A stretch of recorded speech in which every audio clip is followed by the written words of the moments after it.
okay if people know I think you're cute. Think so? I think. I think that has passed.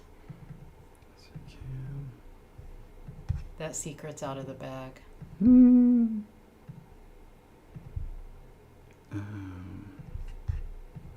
Okay, now you're up, and you can see you. Got the Yeti mic going.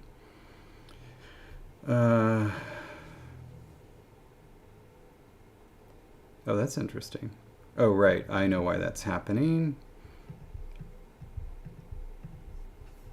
Okay. There's that. I'm gonna put it like there. Oh, maybe over a little bit. Okay. Yeah. Oh, people are saying stuff. That's good. That's good.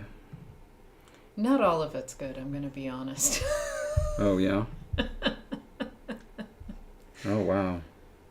My goodness. You catching up? Yeah.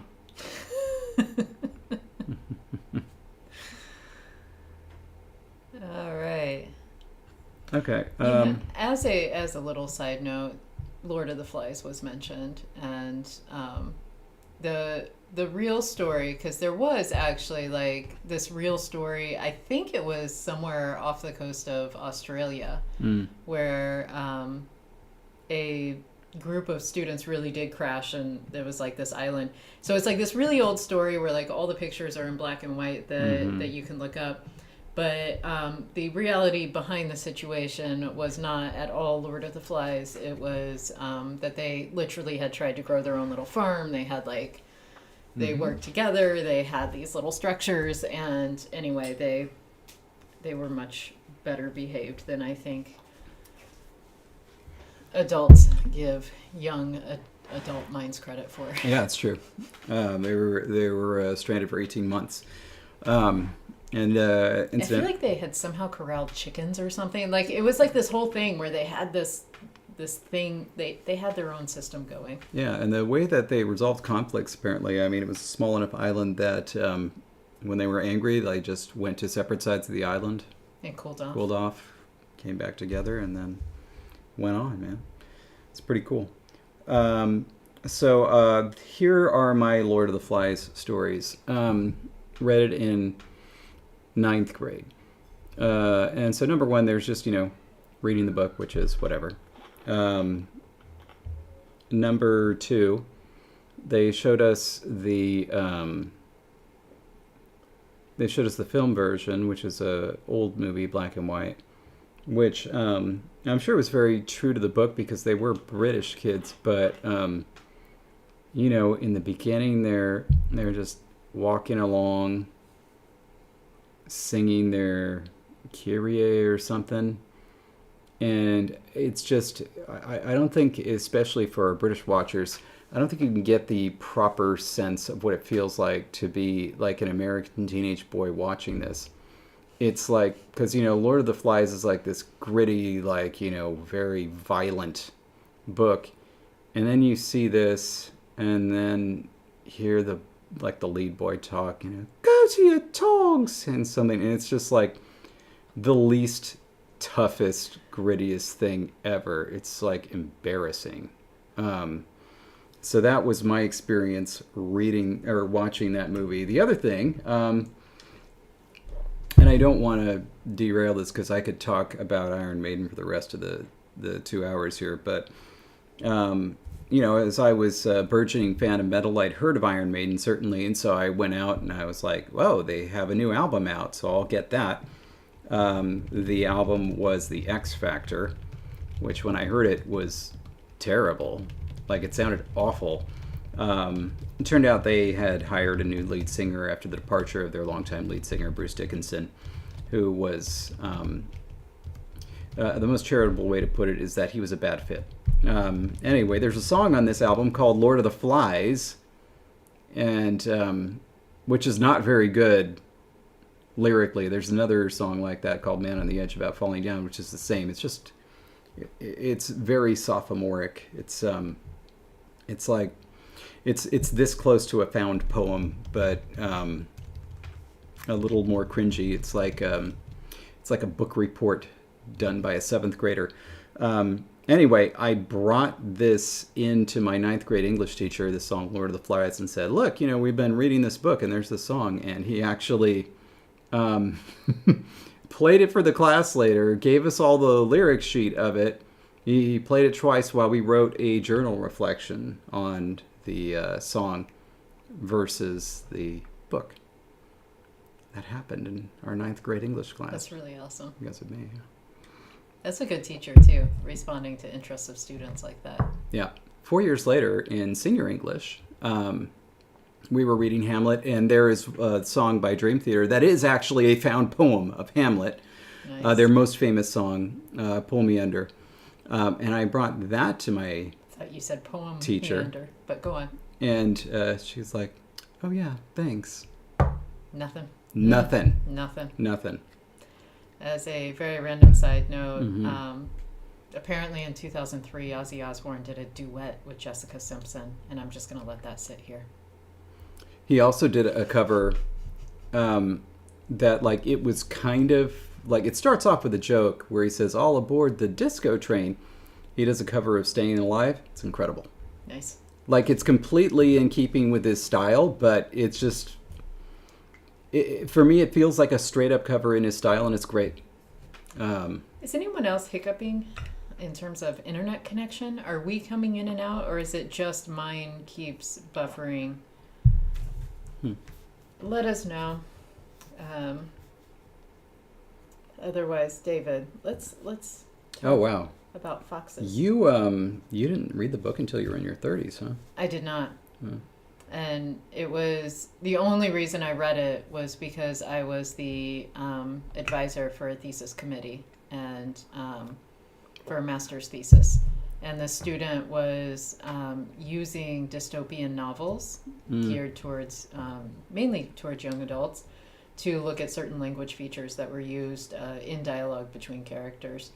And Lord of the Flies was one of the books that she used, and as her thesis advisor, I felt obligated to read the source material to make sure that what she was saying about language use actually, supported what was in the book, especially since it was going to be a committee mostly staffed by English literature professors who would know whether she had accurately used these features. So as her advisor, I felt it very important that I actually read it. And so I did not enjoy it, but I forced myself to finish it because I'm a good advisor.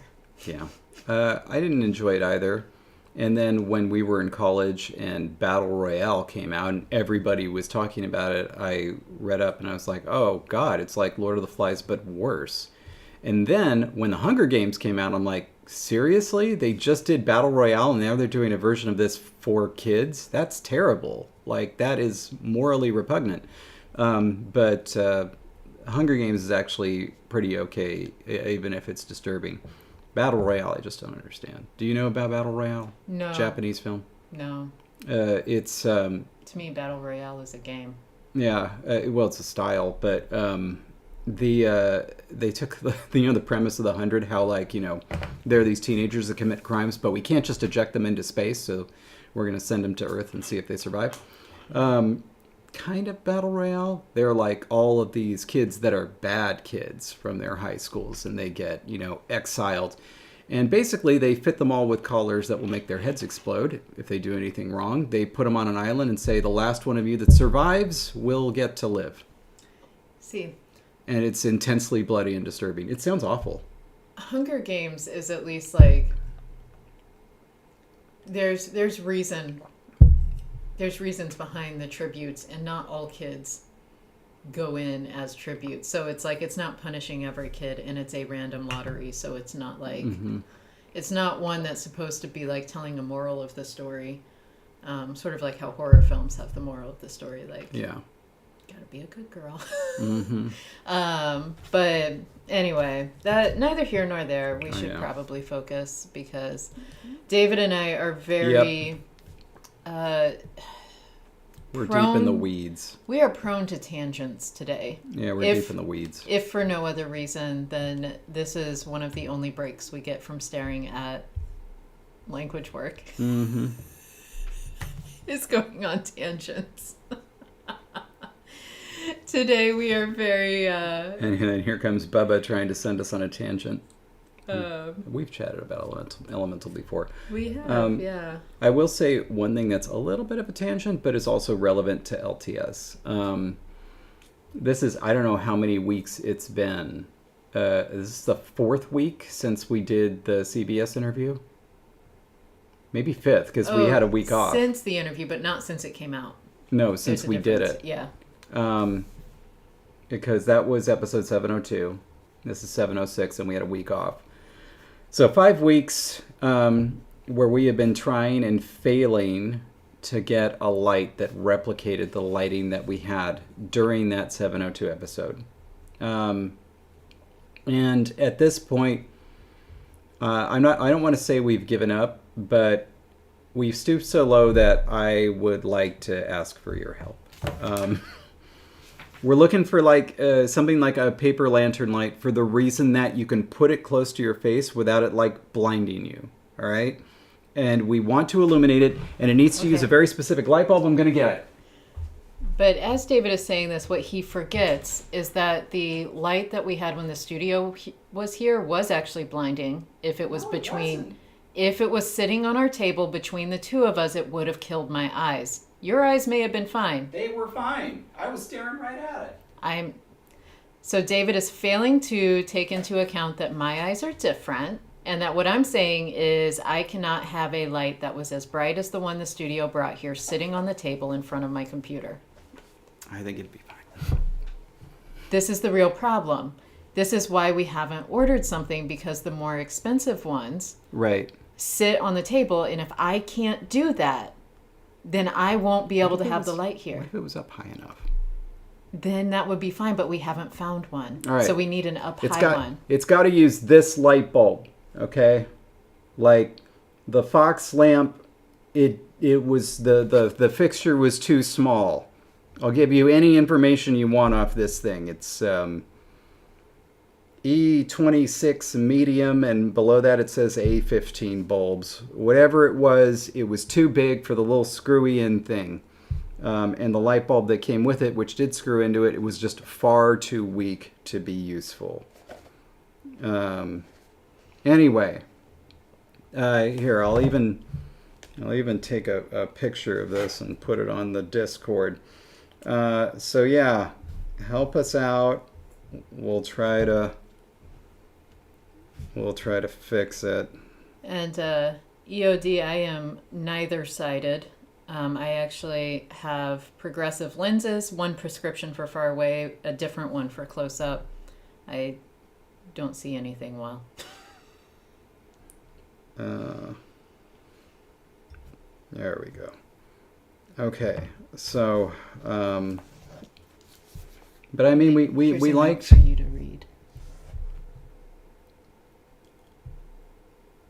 No. Okay.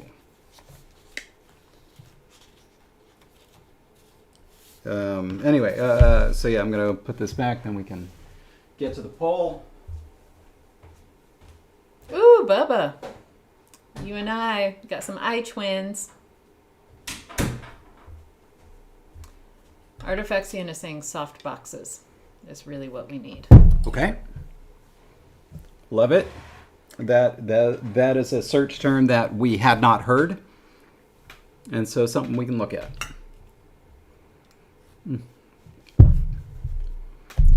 So I had gotten a halo light to sit behind my desktop while I was teaching online so much. Yeah. And I couldn't use it because it hurt my eyes. And so just... I thought it broke. It broke, yes, but I had to move it away from my computer because I couldn't have it behind my computer while I was looking at my computer because it hurt my eyes. Madeline is giving a thumbs up to the soft boxes. Listen, I've written it down. Did somebody say hi to Madeline before she said anything? How did you know? How did you know? Know what? Well, how did they know that Madeline was here? How did they say hi to her before she said anything? Because she said, hey, way up here. Where? Above Bubba's, oh my God, same Jesse. And then EOD or Aaron said something, and then above that was Madeline saying, hey. And that's my voice for you for the day. Just for the day. Hey. 2 Y's. So you need to break the syllable. I don't see it. Are you in live chat or top chat? Oh, I am in live chat. Okay. But also I'm not very good at... Soft boxes are more pro than ring lights. Ooh. Wow. All right. I'm putting a star next to soft boxes. The reason the guy mentioned the one he did was that it was a cheap solution that was easy. But all right. We're going to talk the poll. And the poll is was regarding the fact that we felt like we got to the end of our sound changes and realized that we had a high front rounded vowel and no high front unrounded vowel. And that is a situation that is untenable. Or maybe not. Because option A was status quo, leave it. We would have the mid unrounded vowel, mid rounded, and then high front rounded. All of these front. Anyway. Now, then option B or C was to change these in some way. Do we have a different mic setup than usual? Well, stop that. I didn't ask you to do that, and I didn't want it. Mm-hmm. Yeah, that's... We are finding out. Enable down mixing. Do you think that's the thing I want to do? I don't know what down mixing is. I don't either. The box is checked. It says enable down mixing. The sound of a water bottle. Did you drink out of the water bottle? I did. Oh, yeah. I completely forgot that. Here, let's just move this closer to you, Jesse. There we go. There we go. It's closer to you. Now. That's right. Oh, wow. We got a close-up of your chin there. You moved right by the camera. And then a very far away drinking. Okay, David. What's the fate? Oh, yeah. Option 1 was status quo. Option 2, I don't think you. Option 2 is what I was calling Greek yogurt. As we know in Greek, there were a series of sound changes that turned all vowels into E through many steps. But basically, if you just write vowels down in any sequence, chances are it's probably pronounced E at this stage. Anyway, so what we're going to do is we're just going to unround our high front rounded vowels, U and E. I'm sorry, U and U. Just change them to E and E. This happened in the history of Greek, where upsilon used to be U, and it was just moved to E.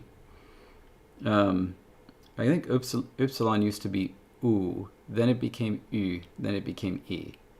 Which is why it was borrowed in as, I believe, Kyklops, which is why we have Cyclops. Mm-hmm. And Cyclone, even though it's a Q. Yeah, because Cyclone. English speakers evidently heard U, and they're like, oh, you're saying I. No, just kidding.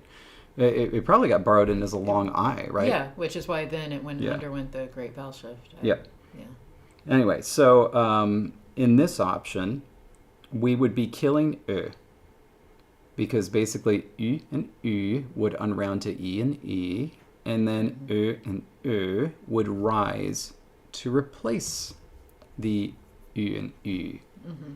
It's a pull chain.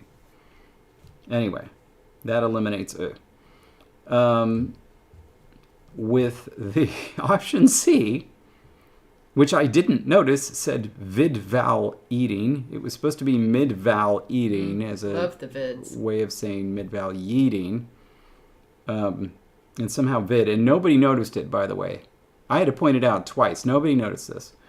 Anyway, in this one, because we had this, we had these kind of like mid-vowel separation, and so we had A and A, and we're going to have them rise to E and E. U and U are unaffected, and then the and front or unround to and and so that gives us E, U, U, and then at the bottom. All right. And so that is that. That was the question. There was a lot of contention in this poll, and there was a lot of discussion surrounding it. Both Alk and Bubba objected to the destruction of and in fact, what Alk was suggesting, I believe, was just that you just had the fronting up top, the U and U fronting, and that's it. So we just had E, A, and then even though they were off level. I understand that. I hear you, Alk. I hear you, Bubba. And your ideas are going to remain in our hearts. Heard, but not acted upon. They are hard. We hard you. Okay. Anyway, but the vote was shockingly clear. It was a stair step. A, B, C. Everything got votes. There were a lot of votes in the poll, but this was an absolute 100% easy, clear winner. A was in last place, but with a good chunk of votes. B was in second place, but with a very good chunk of votes, and C swept every poll. Wow. So C it is. What do you think, Jess? I love those vid vowels. Okay. Well, don't like the vid vowels. We yeeted them, right? Mm-hmm. Okay, so can you... Video killed the Midio star. Can... The radio. Can you say those changes again? I can't see the screen large. Yeah, no, this and is... I'm because I need to get ready to update our Foxling on Lexergy. Yeah, I think this is super easy. It's really just two changes. One,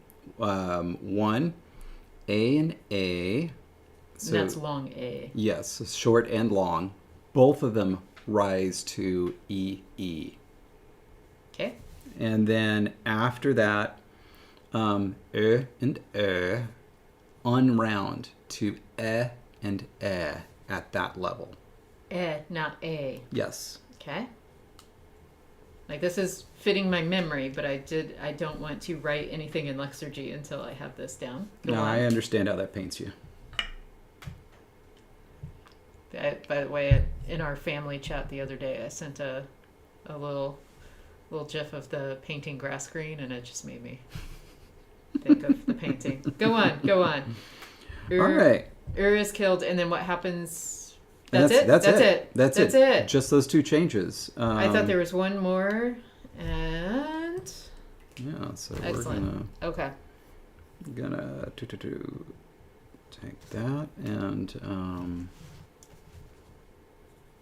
and yeah, we're also both Jesse and I are having computer issues. For those of you who are Mac experts, which means like nobody in our audience probably. I think they're all Windows people. But that's not true. it's the issue with Core Spotlight D. Every so often it just says that it needs up to like 280% of the computer's processor. And that is what causes the battery to drain so quickly. Right now it looks like things are okay, so that's good news. Hey, quick question. You? That was my activation noise. This is going on at the end, right? The end of the sound changes we currently have.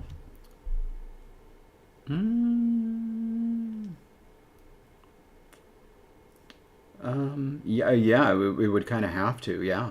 Okay. Moving on. Yeah, I'll go ahead and write them in.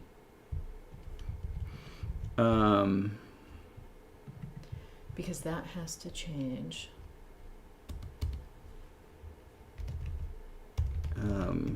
So this is going to be mid-vowel polarization. And so V minus low minus round goes to plus high, or goes to minus low, because if it's minus low, then it's plus high. No, if it's minus low, then it's plus low, isn't it? Never mind. Okay, it goes to plus high.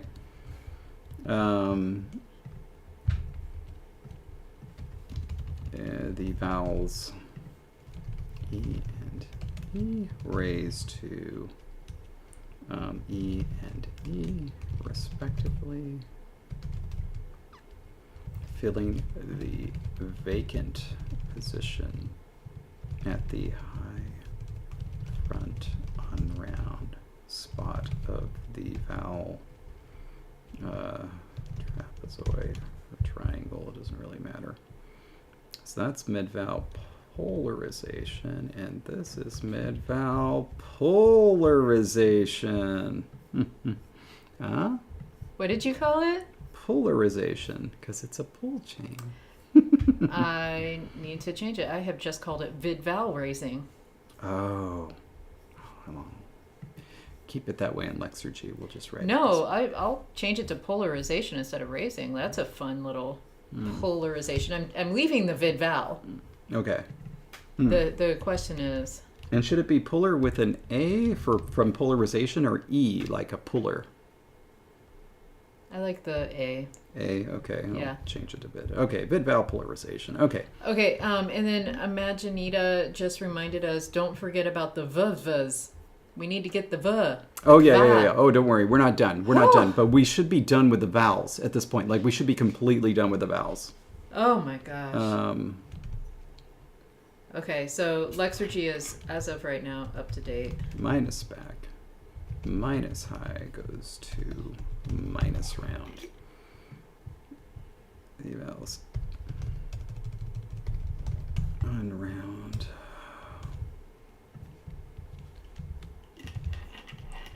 To and respectively. All right, vowels done. I'm going to go and update the chart up here.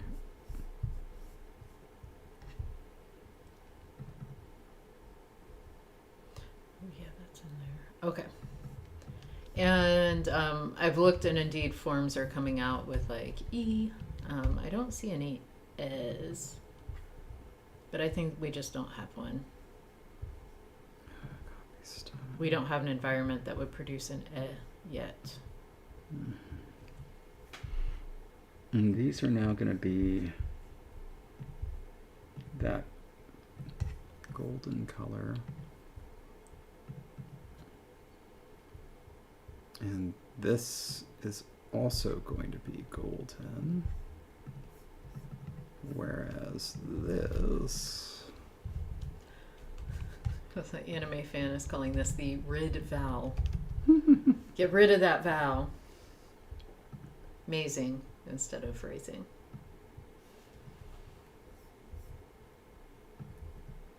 There we go. What an interesting vowel chart.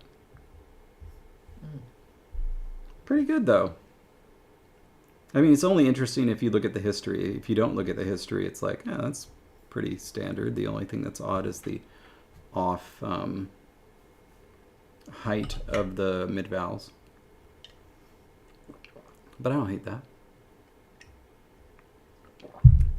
Don't hate it at all. Okay, so last thing with sound changes is, Anime Fan is correct. We have to introduce this idea that we liked, the W to V. The Volpine. Yeah.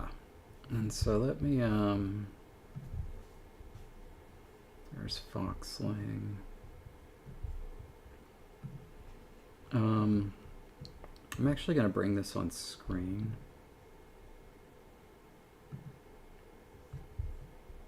I don't care about the sound changes being on screen. I want people to be able to see the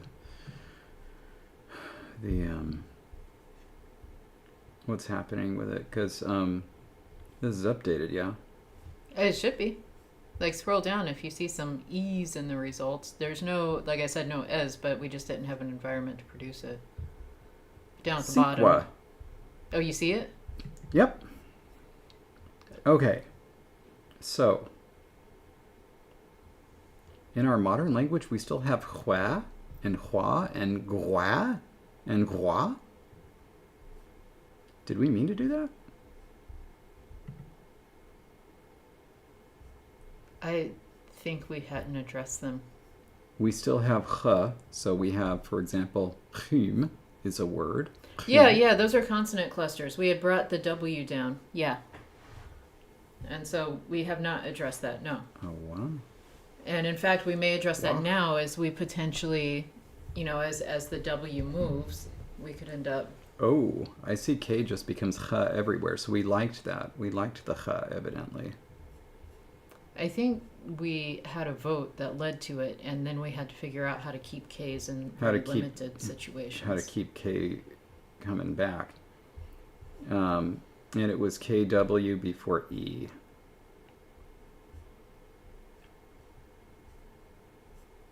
And so, for example, if we do...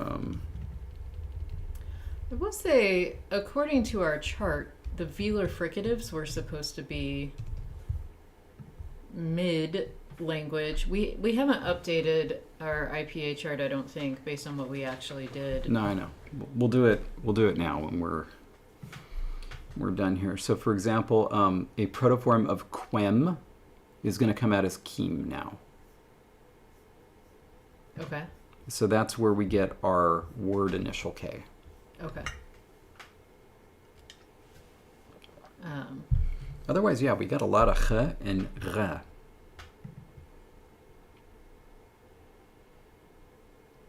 Well, these are your foxes, Jess. I don't know. I'm thinking.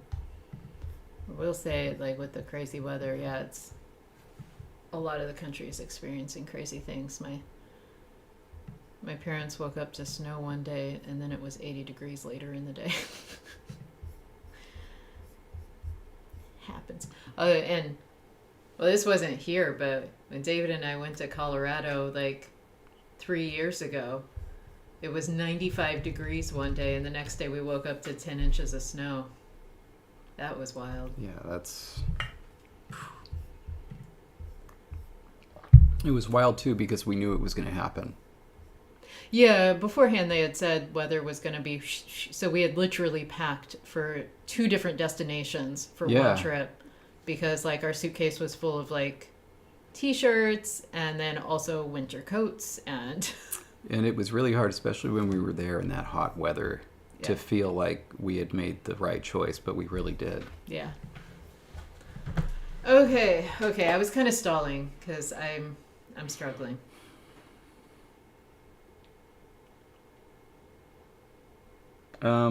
We can update the chart, or we don't need to update the chart. These are mid stages. Those are gone. What I've highlighted, the velarized ch and r are gone. They were mid stage. They are now gone because if there were any, they became, ch and r with a W behind it. So that part is correct. Do we have a palatal anymore? Was that mid-stage? Is that still happening now? Do we have a we do. We still have a bunch of like true palatals, and we intended to do something with those. We just haven't done it yet. Can you remind me what we had intended to do? Just turn them into just alveolar palatals at some kind of time. But Thank you. I have a suggestion. Coffee mead. Does mead always have alcohol? If not, I'd love to try it. But I have a suggestion for the W side of it. So yeah, we have two big things that we want to fight: the palatals and the W's. By definition, is a honey-based wine. Yeah, I know. That's Danielle said coffee mead. I made a Lapsang Souchong mead that turned out pretty good. So why not coffee? Anyway, sorry. Yeah, by definition it is. So I don't know what it would be. Okay, so David, sorry, I got sidetracked. You said coffee, and my brain was very excited. Yeah, yeah, me too. Gosh, I love coffee. What a treat. You know that every single morning Jesse makes me a fancy coffee beverage, a sugary cold coffee beverage. It's really lovely, and it makes every single day just that much more wonderful. You know, when we started out, I can't remember when it happened first, but it was an every so often thing. And sometimes I would send Jesse little messages, sometimes with songs and pictures, asking for a coffee beverage, but I wouldn't do it every day. Now it's an everyday thing. I wouldn't miss it in the like dependency sense. Like I'm not that type of a person when it comes to caffeine, but it's just such a nice little treat, and I really enjoy it every day. So here's my wild suggestion for W. Way in the early stages of our sound changes, we had these things that turned some labiovelars into velars. Like that's how we got we got some P and B, right? Labiovelars into labial. Yeah. Okay. I had an idea here to help reduce some of the ch, which is to take the fricatives, the velar fricatives, followed by the W. Mm-hmm. And let's say that we had two sound changes. One, maybe three. W goes to V. V devoices. So W goes to V, let's just say everywhere for now. Okay. D voices after a voiceless sound. Okay, so then V goes to F. Yeah. When it occurs after a voiceless. Okay. And then... oh gosh, I'll have to talk about that in a minute before Danielle gets too far. And then... Well, that's what people were suggesting, non-alcoholic honey drinks. And David doesn't like honey at all, which is why mead is absolutely not at all. Not only is it the alcohol that he wouldn't like, but he would hate the flavor of it because he hates honey. So mead, I don't know why you are interested in trying it because it's literally a honey drink. It was the word coffee. You know how it is. Anyway, and so I was thinking so we're at this stage where we have no W anymore, just F and V everywhere. Mm-hmm. We also have sequences of kva and gva, okay, which are arguably okay. We're happy with that. Mm-hmm. We also have sequences of khva and gva, which are awful. Yes. And I was thinking maybe these just become fa and va. Okay, so instances. Now wait, the pure W and V, we're going to do this. Mm-hmm. But the velarized W's, we're not going to do this, right? Because at this stage of the language, we would still have qua and hua. Oh, this is very late. I assumed they would all be W now. You said very early, and so. No, first. I said very early we had that labiovelar type of change. Now, if we did this, we would lose the geminate W, which everyone was so excited about. Okay. So that's... Okay. What if we kept the W except after a consonant? Well, obviously, after a consonant that wasn't W, right? So W goes to V everywhere except the places where it's a WW. Well, what about at the beginning of a word? Just something like wal, wam. I need to think about that. Okay. Okay, and then Jake where is throwing I- out vowel insertion because the roots are short. so where I thought you were going with this, I think is an the same interesting place we're idea, too. going anyway. Okay, so then instances of ch and gh followed by f and v just go to f and v. We just lose the ch and the gh. Yeah, there are a couple of ways to go about this. Like Nemo is essentially written up a Lexergy rule. And that makes sense. And that would change W to V across the board. We just lose W everywhere except for this gem and a W. Another way to do it in one step, because I was trying to do it in multiple steps, maybe in one step, just say hua and roi go to fa and va. That's it. Well, that's what I thought you were suggesting, was make this an early rule. Because then they would labialize just like their other velar counterparts, but it has to be after the point they've already velarized. We didn't have velars to start. Those came from the uvular. Yeah. I was actually thinking very late. Just hua, because we have those sequences. I don't know, but we could do it early and see what havoc it wreaks. Well, And then sorry, Jake's suggestion, I think, is also worth considering. vowel insertion. Yeah, that, kfa and gva is fine, but we don't like hua or chfa and gva, so we insert a vowel to break them up, make things a little bit longer. We can. My bigger question, though, is how tied we are. What if, David?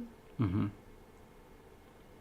I'm looking at this consonant chart like it's updated. It is so wrong that, like, I don't even know what we have in the language at this point. However, how would you feel about the velar fricatives doing the shift of the hua and roi sequences becoming F and V? Or we can talk about vowel insertion, but whatever, like, we're going to get F and V out of them. And then the velar fricatives fortifying to becoming stops, because then we would get more Ks and we would resuscitate a G. I think our G is dead. It is. We would resuscitate it. It would be a little strange because essentially in the history of our sound changes, we'd have ka becoming cha becoming ka. Hawaiian? Mm-mm. No, wait, which one was the one you always cite where it's like this became this and then it went right back to this? You cite one, and I thought it was Hawaiian, but they took another sound. They took away one sound and then put another sound in it. Yeah.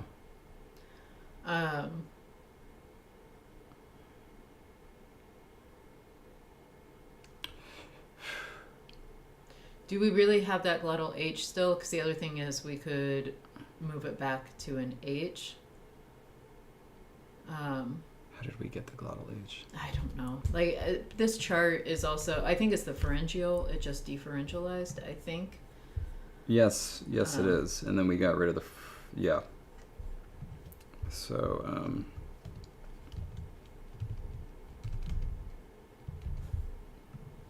yeah, it just becomes H. Okay, another idea. Mm-hmm. Hya and ch merged. Then they pushed forward to postalveolar. And so instances of, ha would become sha. Ha, Yeah. sha. Wow. So it keeps on pushing, because that would suggest that ra becomes ja, becomes ja. Yeah. We would have ja in our Fox language. Jesse really likes the sound of it. It's hard to say no to that. Okay. And we would be honoring that early poll where we got the K, aspirated K's going to h in the first place. Well, I think part of that came from the uvular too. It's a hot mess. I don't know where things came from. I don't want to get too many things in our heads to confuse. So, Madeline, I'm going to give you an answer to that question. The answer is yes, but I'll give you an example later. I just want to make sure that we don't have more sounds confusing us. Are you still saying that hua and hua would become fa and va? Either that, or we would do the vowel insertion, in which case we would have the lonely h following its brethren. And so we would end up with, Shawa. shawa, and so shiva. Oh, shava. Would we have the devoicing happen first? Potentially. So we end up with shafa and java. Yeah, potentially, yeah. Now, another question has been raised about the phi and beta. I think when David and I are talking F and V, we're talking about the labial, and it's going to be pronounced fa or fa, but it's the same sound, right? Like, we're not going to make a phonemic difference between Yeah, and fa. we'll decide at the end how we want it pronounced. Currently, it's still bilabial, and so we'll push it there. We're not intending to set up a distinction like in Eve. Okay. Right.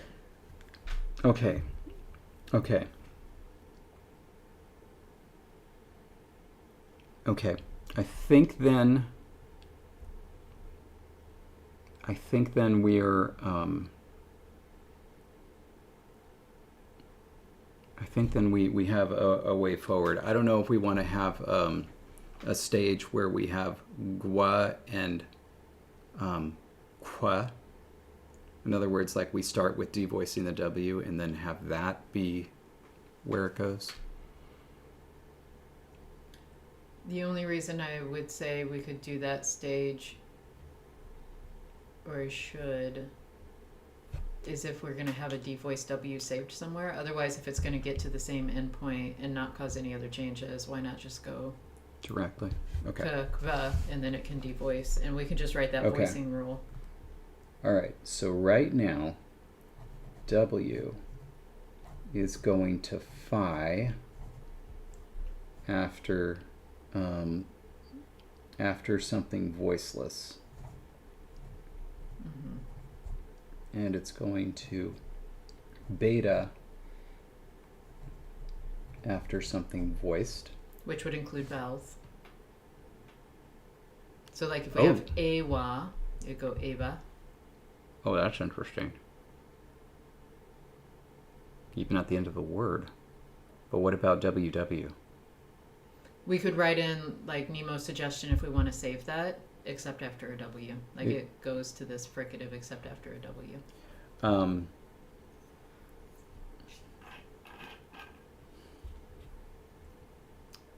I don't like that. So this is what I think. Either W stays everywhere except after a consonant, or W is just the everywhere. And I feel you. One thing I do want to point out is that geminate consonants do mess with sound changes. They do. And so de, two Ds, would block, say, intervocalic frication of a D, where, ede would become ede. And then if the geminate is later reduced, you get ede versus edde as examples. One thing we could do is actually reduce the W geminate later, where this blocks it from being able to turn into a v, and then later it just becomes a wa, and that's the only way you can get a wa in the language. I don't know if we want to keep that, how often it would happen. If it doesn't happen often enough, then I think we should delete it, because the thing is, like, unless it's a very frequent word that it occurs in, where this geminate W occurs in like a form of be or have, or something where it's just like said all the time, that could save it. But if it's in something where like it's an infrequent word, why wouldn't the speakers just be like, it's literally one word in our language that has a sound, we're gonna like move it. You don't tend to keep very, very odd sounds for fun.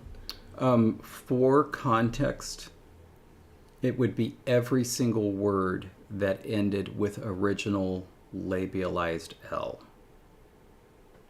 So if a word ended in that sound, it now results in a geminate W.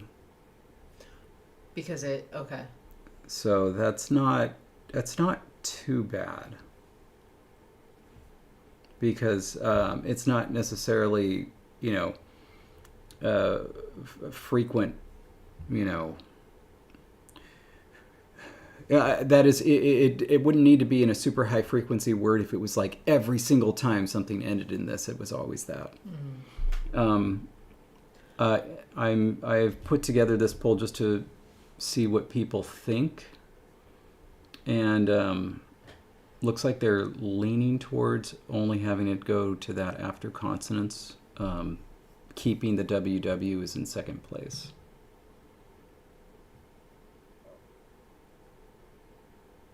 Okay. I will say this was not binding. No, yeah. In part because I'm not a huge fan of words ending in a W. So if we have a situation where a W ends a word, I'm all about let's get rid of that and turn that into a V. Can we have that? I don't think so, but like you had brought it up, like word finally, and so I want to say no, it can, because it's a proto sound. W is a proto sound. Okay, and so to me, I'm like it either needs to be part of a diphthong or let's turn it to a V, because I'm just not a big fan. And David said I get to be in control of the fuxes. No, absolutely. And Artifactine wants to call this the sound change weeding. Weeding. Oh my gosh. And now I can't unhear weeding, like you're weeding the garden. We're taking out the W's. The non-binding poll put what I think you want to do last.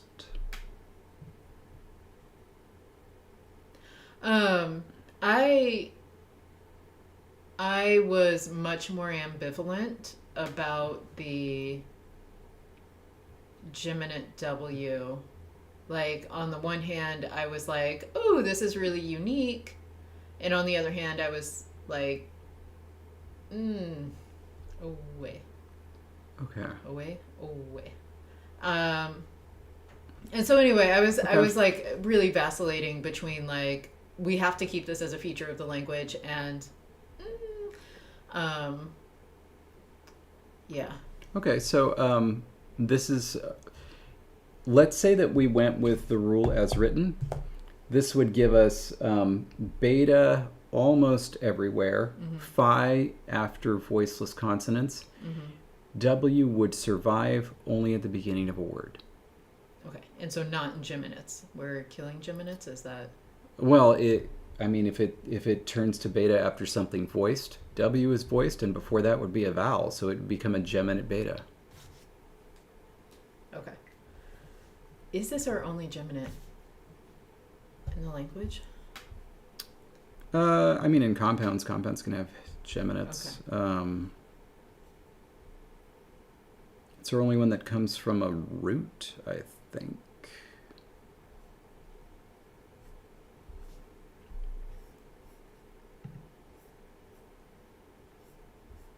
Yeah, it's the only one that comes from a bare root.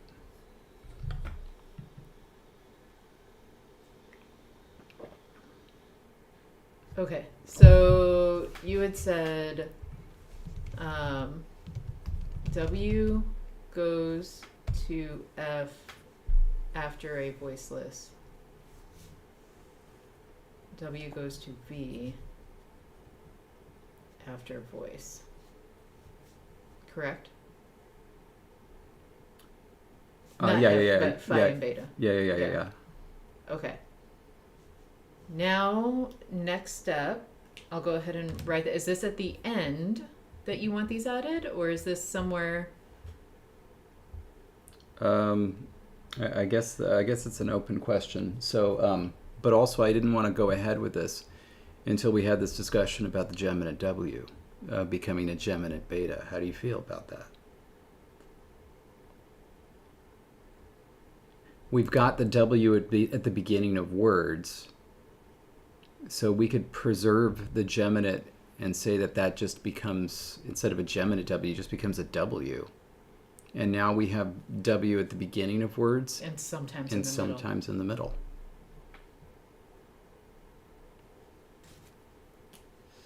I'm trying to, where?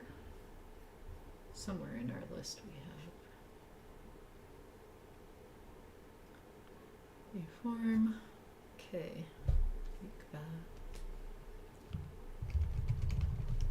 Okay. Hawa. Would just become Hawa. I like that. Okay. WW just goes to W. Okay. So that has to happen second, obviously.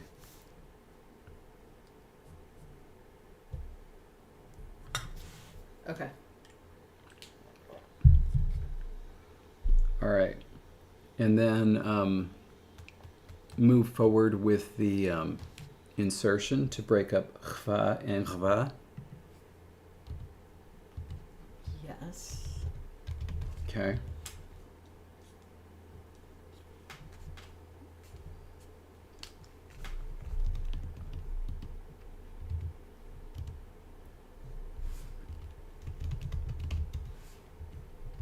Okay. Goes to.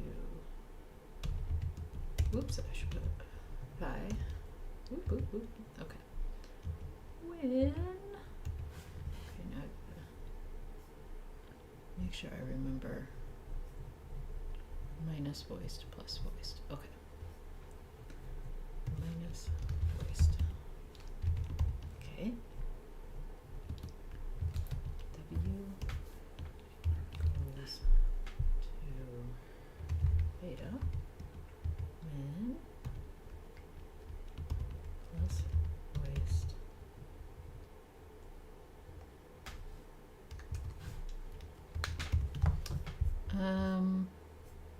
Uh-huh.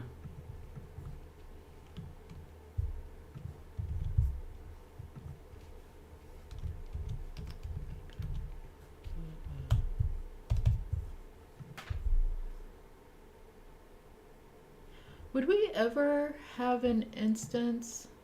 No, we should never have an instance of foi.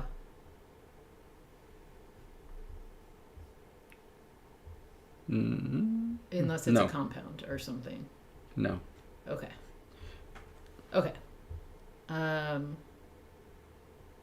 Because I was going to say except after labial, but we have the M as labial, so never mind, I can't do that. Because effectively I need to block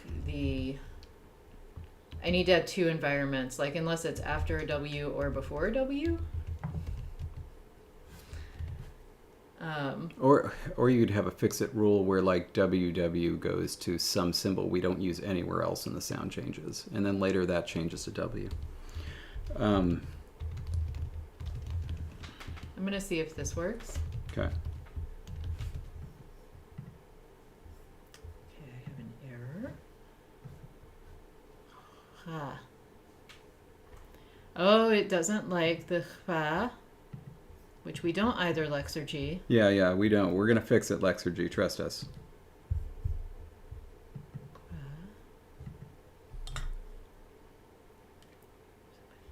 Okay, so I'm going to have to also fix that. Okay, but Chawa stays, Wach stays, and then we get the other changes we thought we would. Okay. Now I need to fix the syllable structure to allow pa. Yeah, it's got to be allowed temporarily. As a syllables. Oh, it was just the fa that hadn't been allowed. The va had already been allowed. Let's try this again. Perfect. Okay, Lexergy is up to date with this current rule. Now we need to do vowel insertion. Yeah, and I want to talk about something before we do that. Okay. I was thinking the vowel insertion should only happen at the beginning of a word. So that way instances internally of like echva don't accidentally get like echefa. Yeah, I put in, for example, as a protoform kach, and it comes out as kachfa. And I think that's fine. That's fine, yeah. And then I wanted to throw something else radical at you. Only the ch and gh only go to h and ya at the beginning of a word.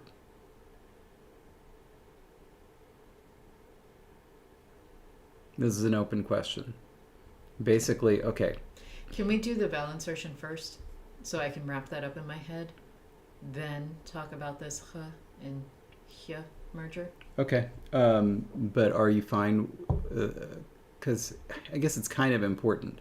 Are you okay with it only happening at the beginning of a word? Yeah, because like you're absolutely right. Like kachva is fine because it's broken across the syllables. In a compound situation, if we had katva, it's no longer great. Mm-hmm. And so it's like if this chfa combo is yet either word initial or after a consonant, it should break apart with a vowel. Yeah. Though with us studying Hungarian now, you see what happens with compounds and what apparently is allowed. Right. But okay, vowel insertion though could be before instead of between. It could be before. Like an epenthetic. So like chwa would go to, or chwa rather would go to echva. I'm thinking specifically in because that would help in word internal situations where if we do have compounds, something like katfa. It's easier to break apart like katechfa rather than katefa. Do you get what I'm saying? Yeah. Like if you ended up with a situation where the modern form is K-A-T, H-F-A. And if we put it between the H and the F, we would end up with K-A-T-X, Katchefa versus Katechfa. So anyway, it's just... I imagine some different types of sound changes would apply in circumstances of old compounds to like resolve that. But that aside, I would love to know what people think about that.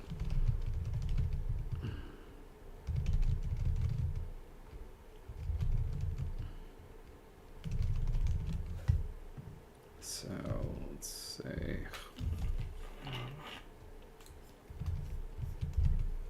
And I'm just throwing a sample vowel in here, not necessarily the final vowel.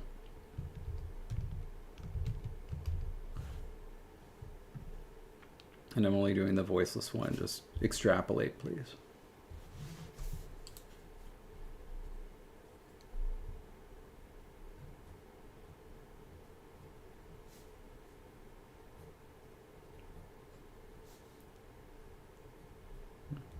Bubba's pointing out there's a form on the screen right now.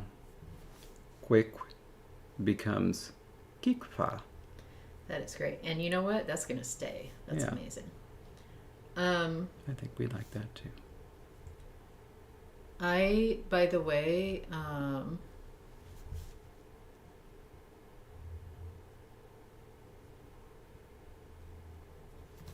I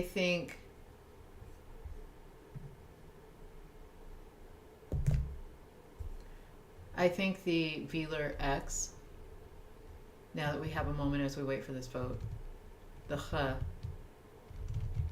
because you had said maybe only word initially would go to hya. I think it should also do that after a high vowel. Okay. So like ich would become ich, like in German. and ü, but not I'm better with having it stay velar.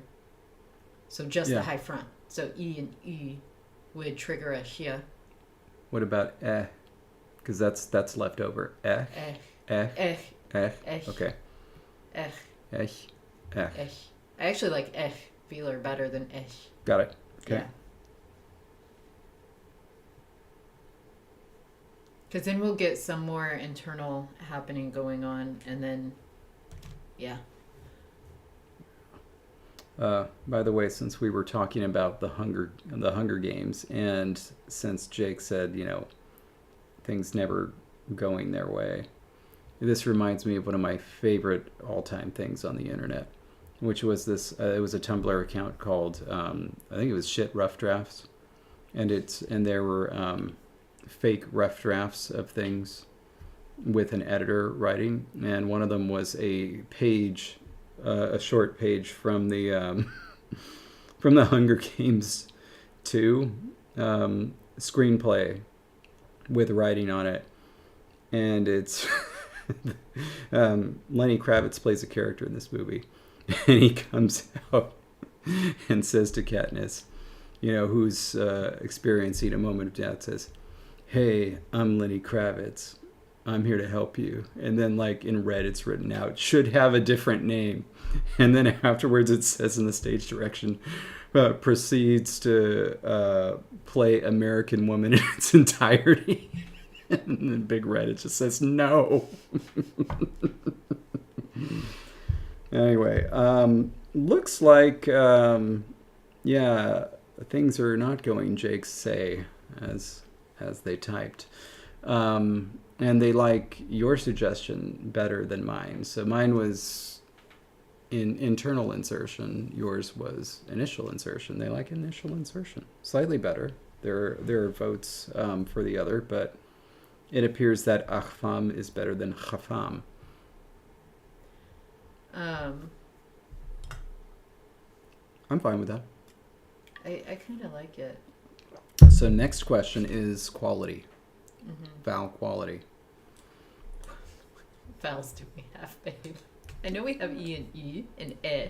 Well, what have we killed? What have we kept? The vowel chart is up to date, right? So we have E, U, E, A, U, O, A. Yeah, correct? But it's kind of an open question. What exists at the stage that the sound change is happening? Well, the sound change has to happen after the other sound changes, which True. right now are at the end, which means True. the end. Yeah, it's not, but I forget the word for it. There's syncope, apacope. I don't remember what. There's some Greek word for it. Epenthesis. Sorry, it's just.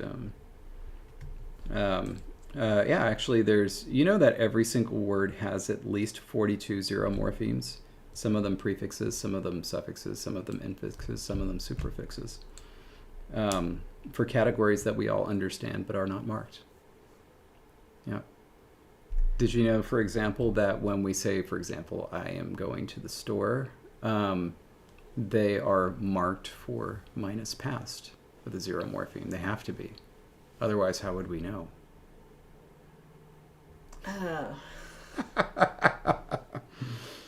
The only reason I ever even use anything like a zero morpheme marker is to help myself when I'm trying to remember, this is an unmarked tense, so don't add a suffix here. That's where I use it to help myself remember as I'm building out templates. That doesn't mean I think it's a zero morpheme.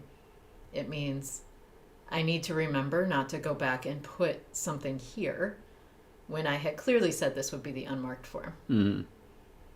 That's the only reason I do it. Yep. Because when you get stacking of prefixes or suffixes, sometimes it's it could be a little easy. For example, Jake, you are marked. Did you know that you're there's a 0 minus David attached to you? Also a 0 minus Jesse. Otherwise, how would we know?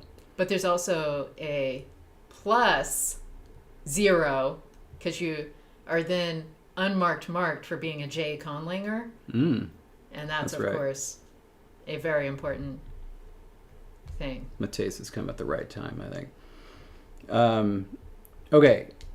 Oh. Put an emoji of my choice. Company dinner. Oh. Jake, I am never going back to that null marker again. I'm going to pick an emoji, and I already know some emojis I'll pick from that I made myself. Jake had a company pizza party that all the employees had to pay for. Meanwhile, the taste for this company dinners, my. Anyway. Okay, so one option is just parenthesis. Jake, burn. Oh my gosh, that's amazing. And to everyone else, if you haven't watched the Let's Have a Relay videos, well, I guess it was really Ring 1, but it came out second in terms of the videos. Make sure you watch it. Hilarious. Christian Tallman and I went to a little restaurant in Weil am Rhein in Germany, and it was traditional German food during the hunters season. It was outstanding, just wonderful. Across the way in Switzerland, the food wasn't as good, but I feel like the two most low energy vowels that we have are the e and the a. In terms of insertion, where it's just sort of like ichva versus ichva, achva, uchva, ochva, achva. You know, it is ach laut, not ech laut. I'm thinking ah would be a good choice. Yeah. Not the ah, but the ah. Oh, and then copy vowel is also always potential. And then if that happened, you could end up with, ishva every so often. Could get an ishva. Mm-hmm. That is cute. Well, why not? Let's do a copy vowel. I was going to make it easy on myself, but why do that? Because for whatever reason, you can't just do like $ vowel. It's got to be like vowel, $feature, feature, like to make it match. You can't just do $ vowel. To be like, I want it to be whatever that vowel is, copy it. I thought $ was end of the syllable. No, it's also used for matching features. So like if you say like consonant $place, that means at this place, and then it's the same place as something else. So like instead of the at. I thought that was an ampersand. That's joining features. So like if you want a and stress, you do ampersand. Sounds like maybe the first $ should be changed to a hashtag. Anyway, that's all I'll say about it. I won't say it again. But hashtags void and code, it voids out whatever follows it, because that means it's a node. That's what hashtags do in code. Not all of them. Not in wiki code, for example. Anyway. Okay. Do you see what Magpie's saying? Oh, Magpie. Oh, I'm going to try this now. And thank you in advance, because I have struggled with this on so many geminate, consonant, and vowel situations, and I've like listed all the features and like so frustrated that I couldn't just do like $ vowel. And thank you. I would give you a high five right now if I could. All right. Okay. So that's what do we? That's a good thing to store away. Easy way to make copy vowels, which is something that we do from time to time. Okay, so then I'm going to just... What are we going to call this, David? I don't know. Parenthesis? Prothesis? Is it prothesis or prosthesis? I couldn't tell if that was a typo or if that was a Greek thing. I feel like prosthesis would refer to like prosthetic limbs and whatnot. Oh, prosthetic is a word, isn't it? Yes, it is. Prothesis. Prothesis. Okay.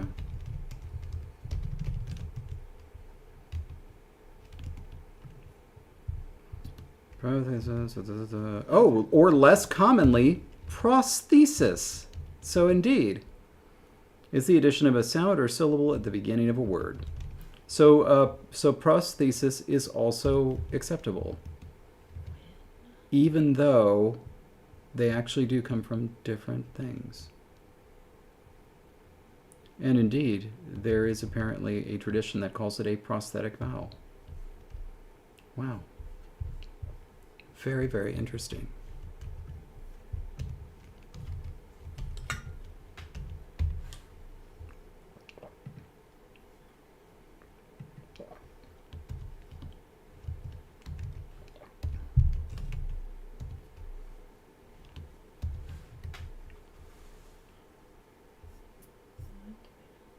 Wait, we don't define that. We do place.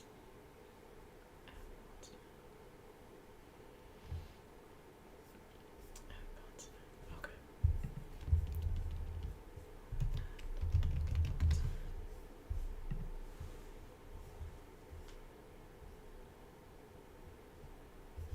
Oh. $1. Did I break it? Did it work? Okay. Export, just in case. I feel like I've broken something. I won't know till it updates here. It's not running. Oh. Oh, capture like vowel can't be used in the output of a rule. How are you writing it? I wrote it just like Magpie said to, and it doesn't work. Can you do at vowel? What if I don't have, is vowel not a feature? Oh, wait, I have an idea. Take that vowel thingy and put it after the $1 at the end. Or you know what I'm saying? Put it before or after? Well, the way that you have it, but the star goes to $1 and then just put it in the environment. Feature vowel is not defined. Okay. How are we defining vowels? It's at vowel, so let me try that again. Okay.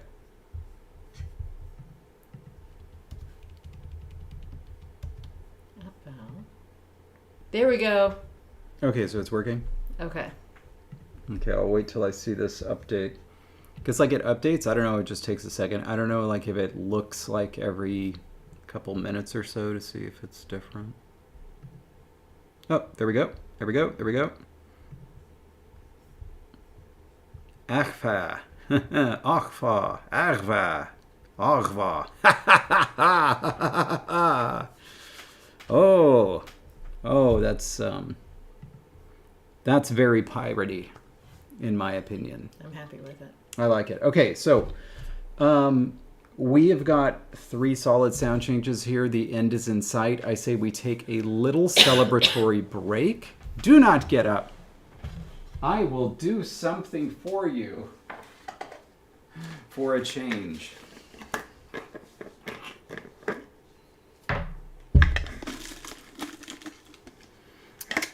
Boo-boo. It's a good thing that landed in my hands. I probably would have dropped it. I've heard stories about you and Little League. What stories have you heard? Cheers. Cheers.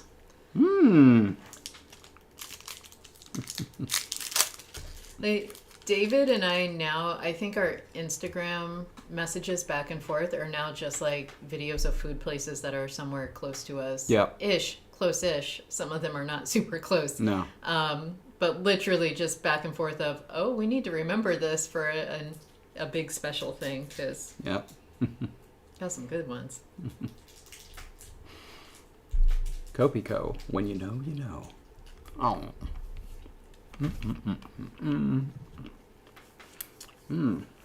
Blame it on the rain. Yeah, yeah. Blame it on the stars.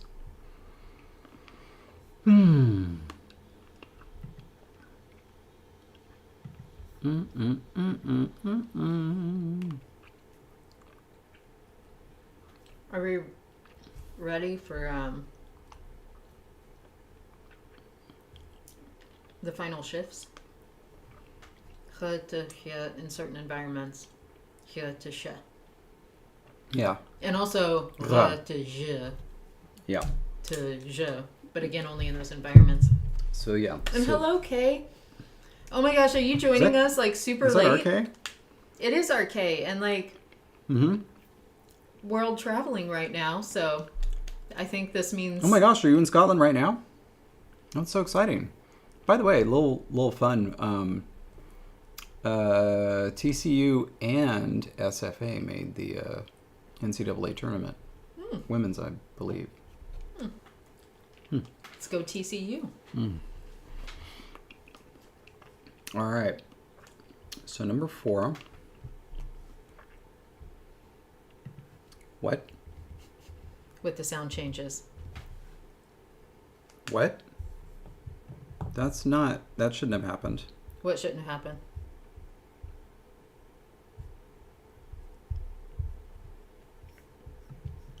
Hang on a sec.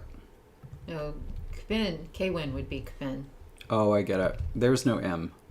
Sorry. Yeah. No. Quam still is Keem. Quam is still Keem. Still Keem.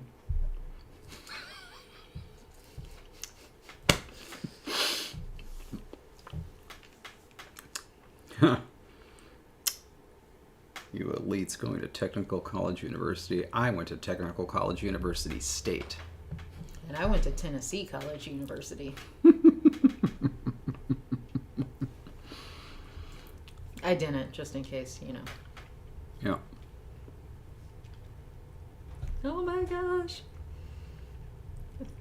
And just, to put it out there, Kay, I am excited to see more photos.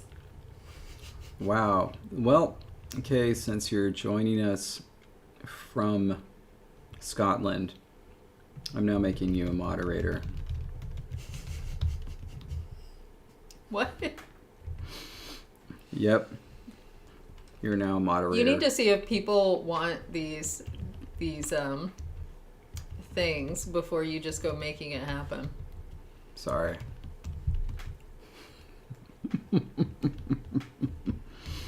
And no. This? Okay, I think that's the right J symbol. I may have to when either. Oh, Kazerks. Yeah. It's the beginning of the word. Big fan of the work that's coming out of Kazerks. Or. College University School Institute Research Center. Kazerk. Sorry, Kazerk.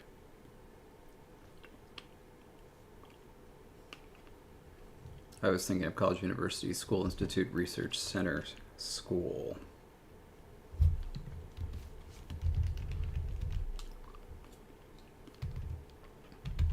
Okay.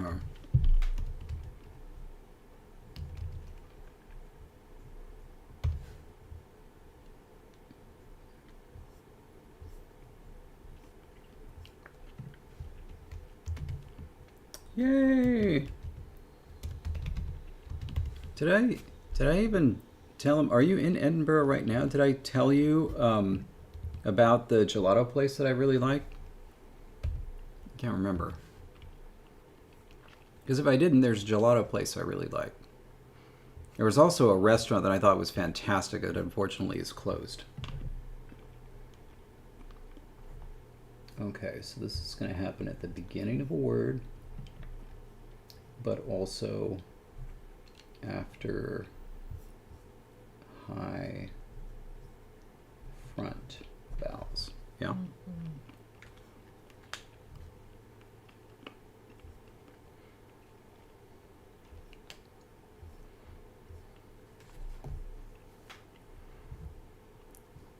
What's worse? Somebody that says unironically that they learned what they learned at the School of Hard Knocks, or that they experienced the University of Life.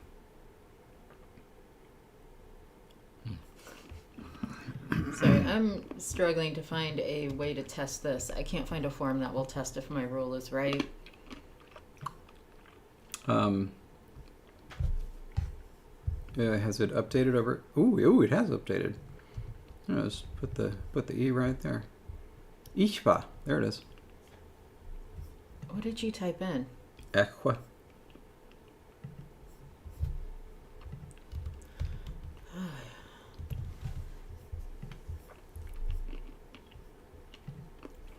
But yeah, seems to be working. What did you type in?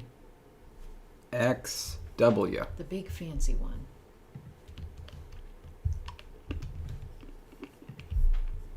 I have no idea how to get forms in this language. How would I get a long E to make sure that the long vowels don't block it?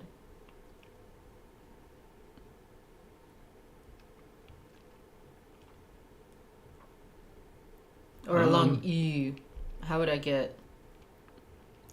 Is this a language where you can either have a coda or a vowel? So like you can't have CVVC? Is that? No, we can have VVC because we've got like... Oh, absolutely. Just EEXW. Okay. So I just want to make sure... Okay, it's correct. Did it. Okay, so now we've got the velar fricative shift.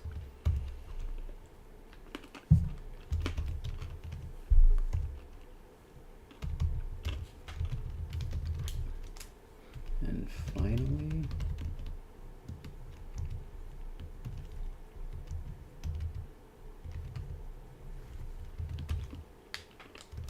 Go to... Omatase. Never change.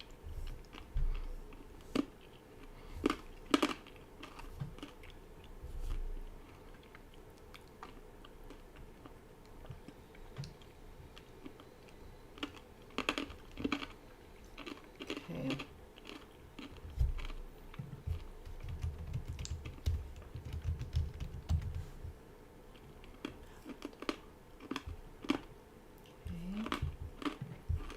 I've got to do more fixing for this one.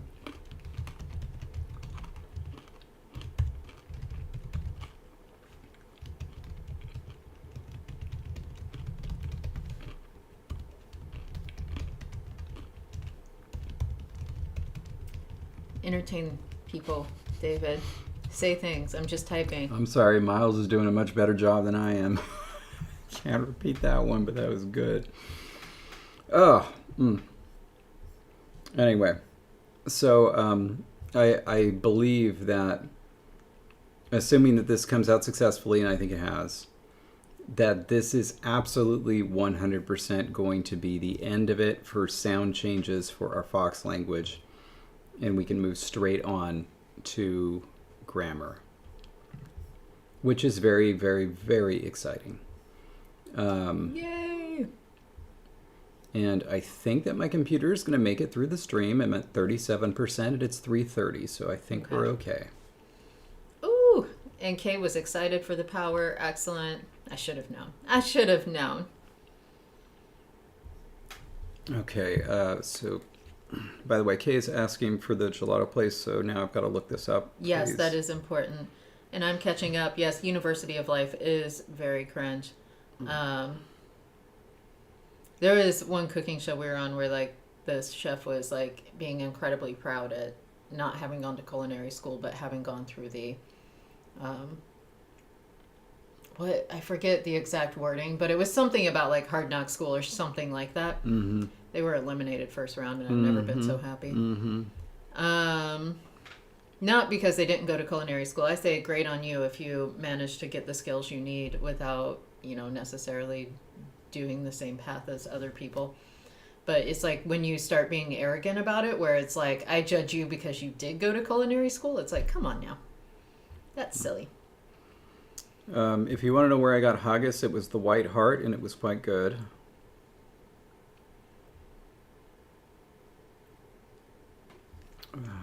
But I gotta find this. David will find it. Yeah. So now. But yes, and I saw your other comment, Kay. Please, photos, because I am so happy. Be sure you see Greyfriars Bobby. Oh, S. Luca. That was it. S. Luca. Can you spell that in the chat? Yeah. I was gonna find it to see if it has a full name. Oh. Yeah, and then I guess you could also like actually.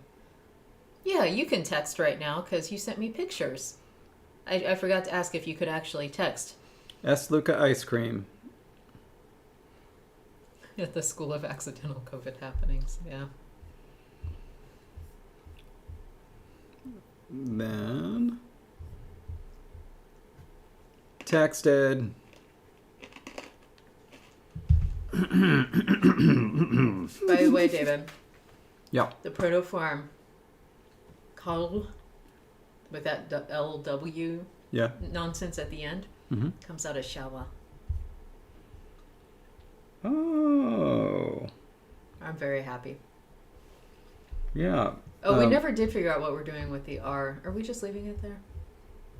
Yeah. It's R, and then it can be tapped or flapped. Well, what do you like? Shy.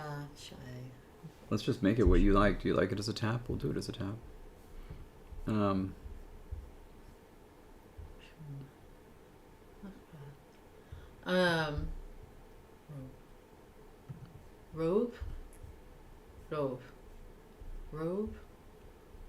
Robe.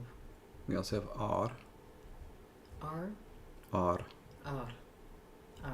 Not trilled. Not trilled. R. Yeah. Well, maybe. Just a second. Robe. I don't like initial trills. Robe. Well, here. R. Listen to what you like the sound of. Rove. R. Rove. R. Well, for some people, the tap will be a little bit better. Maybe instead of, you know how our dogs vacillate between R and the tap? Maybe foxes will be between the tap and the trill, where it's like you can do it either way. Usually, if you're going to have that regularly, it'd be a trill at the beginning and the end, and then a tap everywhere else. I don't like initial trills. Like I need to get the airstream going before I can do the trill. But R, fine. R. Ra, I have to really think about. R. Ra. Ra. Ra. Ra. Would this be our first LangTime language with a full trill? No. The cats. They have two. R and R. Remember? No. Yeah. Which is why I asked if this was our first. We did that on purpose because of, cats and trills and purrs and whatnot. Sure.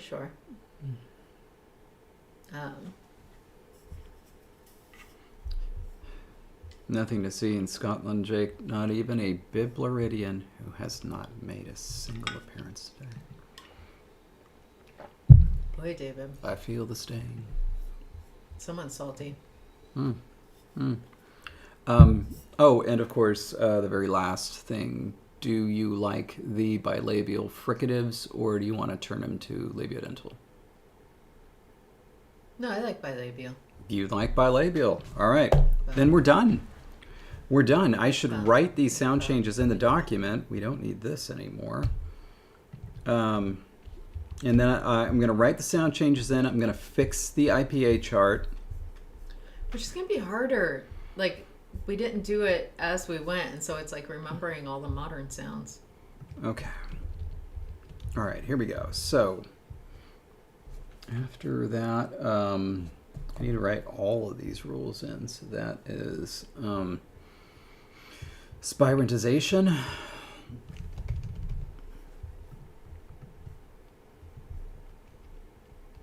Is that what you're calling it?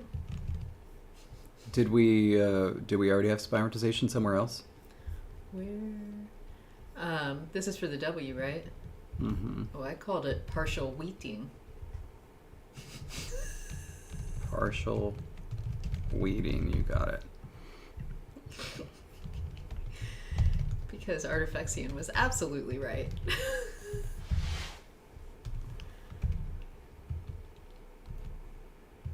And then it happens after anything that's voiced, right? Are you just saying it goes to... W goes to Okay. David was almost going to sneeze. I was ready to mute it. It goes after anything that's voiced, right? Except for W, yeah? Except for W, yeah.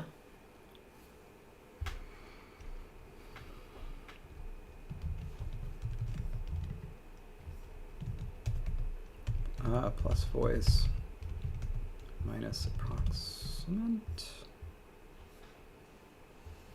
Depends on what approximates we have. Just R and L. I don't think that's relevant at this stage. Okay.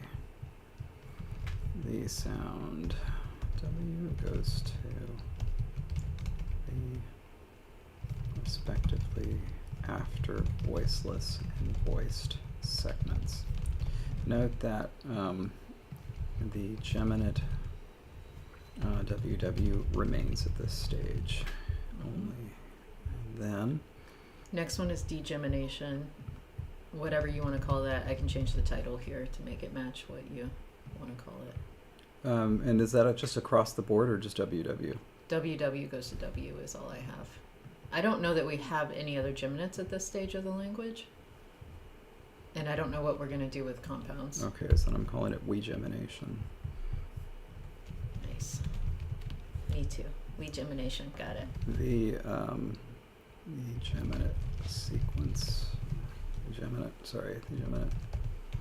WW simplifies to a singleton.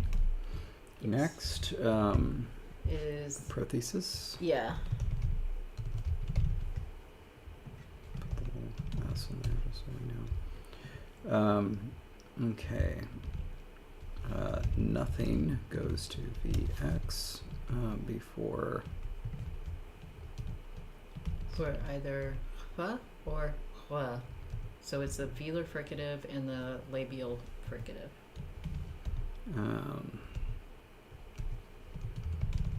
Plus velar minus plus continuant. And then this is C plus labial. That should be enough to take care of it. And that happens when it's at the beginning of a word or after a consonant.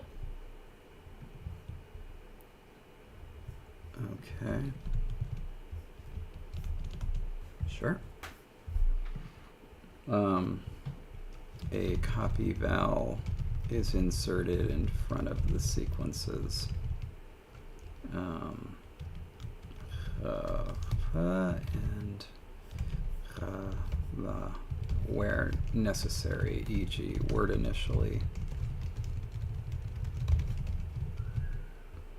or when there's 3 consonants in a row. Okay. Next is the merger. What are you calling this merger?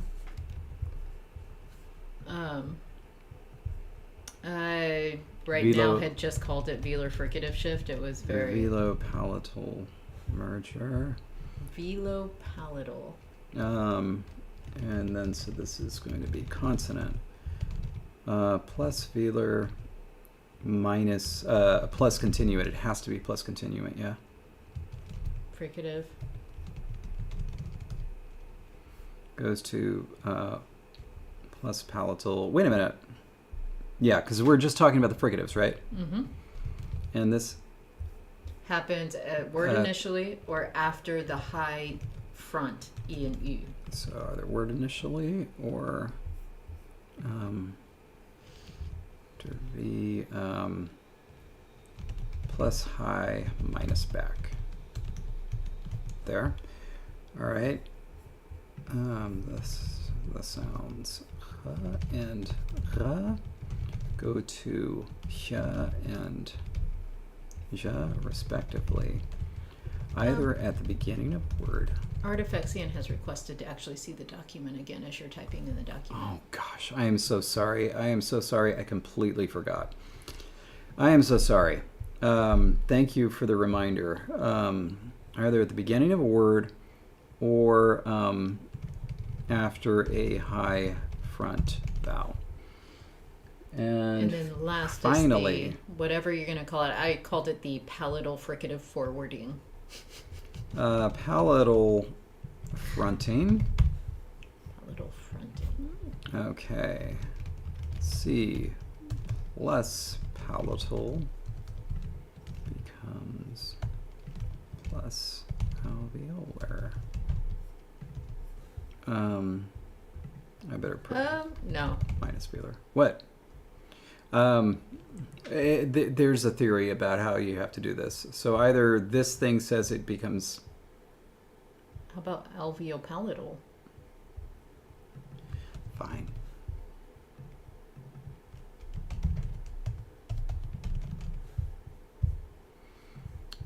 All of our palatal sounds become alveopalatal.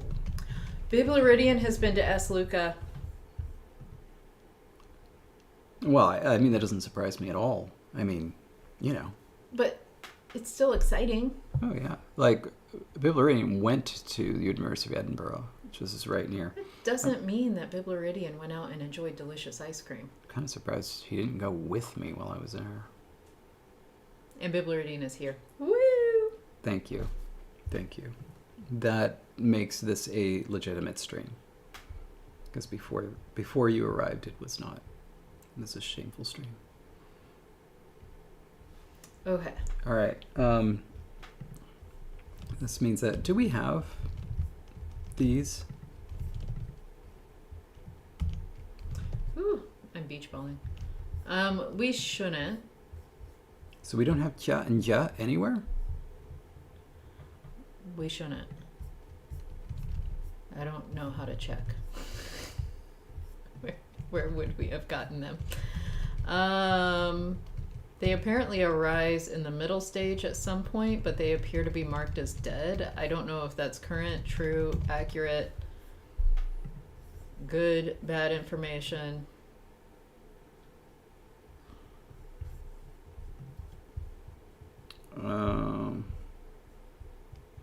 Let's see.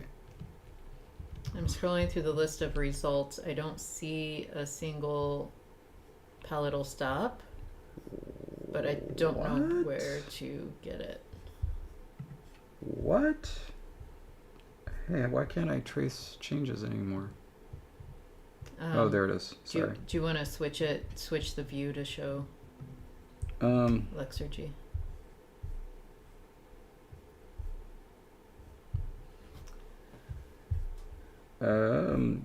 So I just put a G in there and it stayed a G all the way through to the end. So I'm saying, like, I don't know that we ever updated this consonant chart. No, that's wrong. The sound changes are wrong. What should have happened to G? Should have become Ja. Where should this have happened? The place where we took all of our velars and made them palatals. Palatalization, literally. Right? I'm looking. I'm in front of an E. Oh, in front of a front vowel. Yes. Oh, in front of a front vowel only. So we still have G. Yes. I thought you said we didn't have it. According to our IPA chart, we don't, which is why I said I'm getting very confused because this chart... Why are you looking at the IPA chart? We know it's not right. Because where else am I supposed to get the information, David? Just from the sound changes. Like... Then why do you even need to ask me? You just get it from the sound changes then. I was a little surprised because I remembered just G going across the board. But I think that what I was forgetting was that I don't think that we have any way of getting cha. Because the K's always become fricatives because they're aspirated.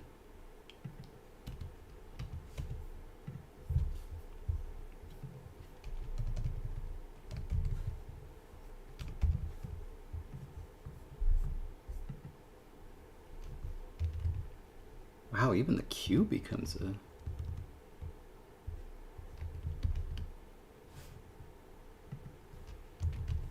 Boy, that's weird, huh?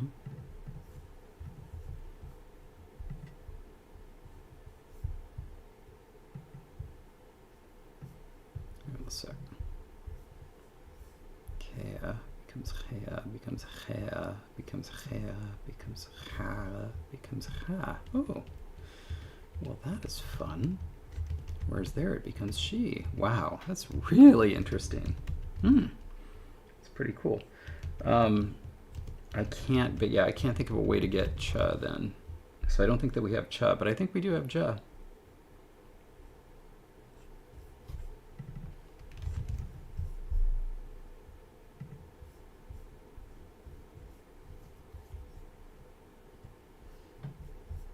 Okay, I fixed Lexergy. Oh, Bitviridian said, "Forgive me, I was held up by boring domestic matters." Makes it sound really exciting, actually.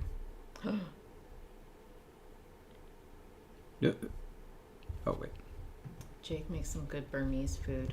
Can we have Jake over for dinner? Wait.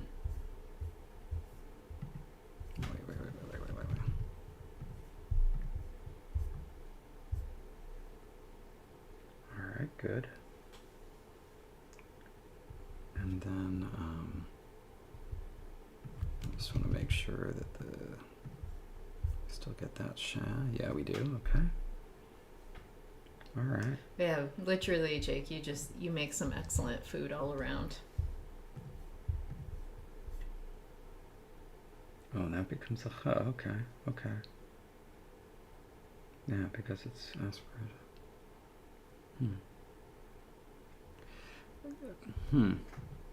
I can't think of a way. I can't think of a way to get cha. So I think we don't have cha, but we do have ja. All right. Right. Okay, so we're getting rid of all of the aspiration, right?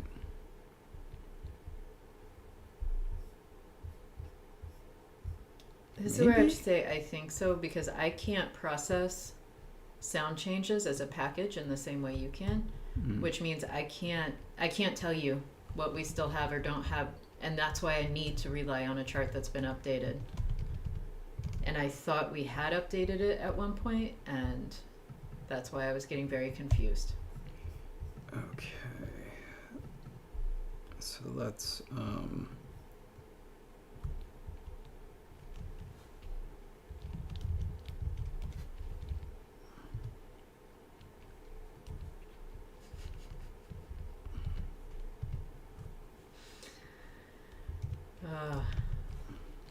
yeah.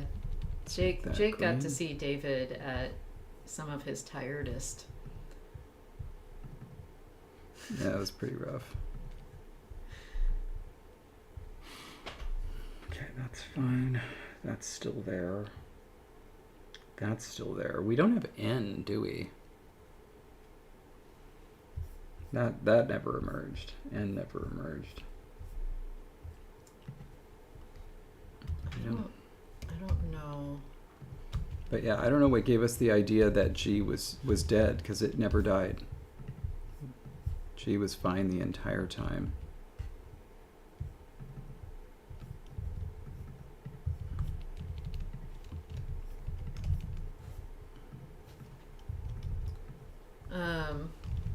Putting in a compound-like form of an M being followed by an alveolar just comes out as shimsi. Oh, by the way, the L changes. So our lia becomes just a la, essentially. La. Let me write that in there. Right. We need to go back to the document. Very sorry.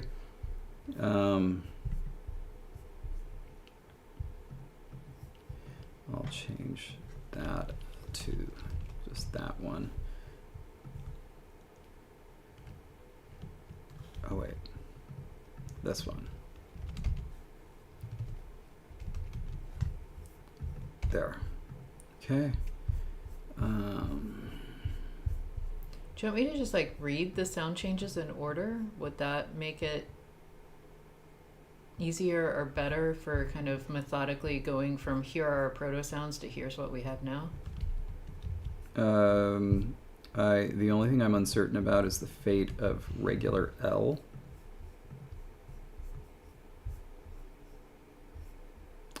Oh. We still have the velar L. So we essentially have la versus... Oh, this sound change didn't apply here, but it should. La versus li. So that'll need to be added to our Lexergy file. The lia needs to become a la. Where? Everywhere. I don't understand what Leah is referring to. It's a palatal lateral. Needs to become a regular lateral. Where do we get the palatal? It's same sound change, the palatalization, literally.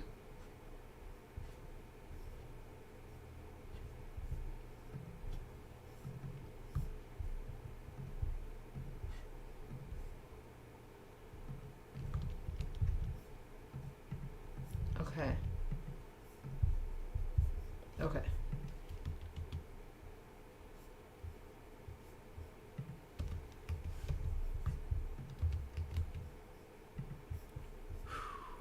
Okay, now I see it. Okay. I think this may need to be the poll, last kind of sound poll. We need to discuss if we still want the velar L, because it's still there.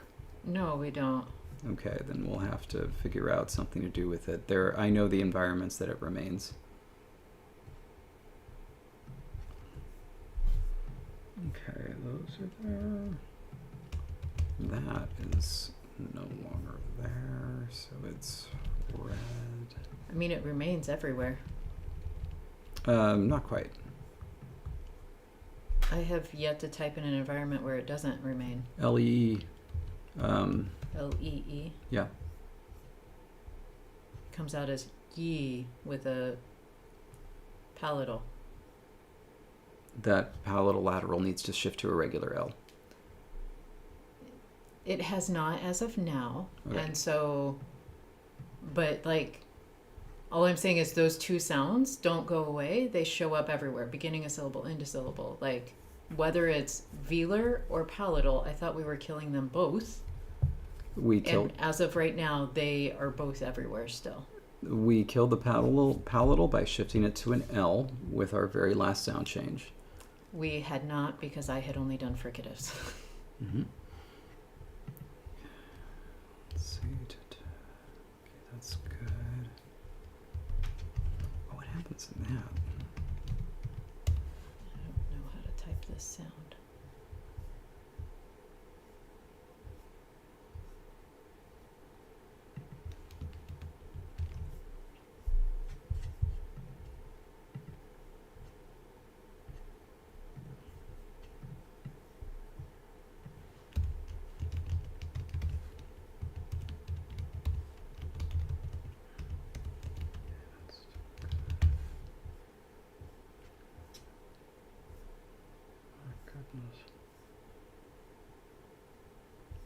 That's still good.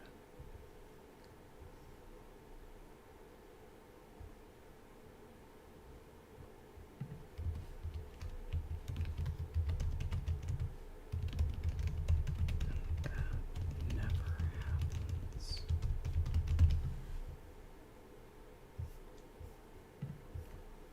I guess it goes there.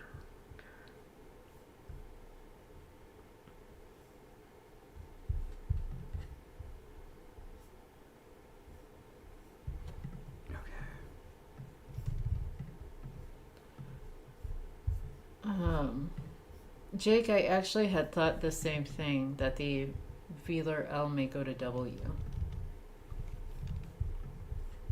Like it could, is what I mean. Like, Right. And I think that we should definitely keep that option on the table, but I bet I can come up with at least one more to consider for a poll. Okay, that doesn't happen. Now let me test the pharyngeal. no, Jake, I was not talking about the click. Okay.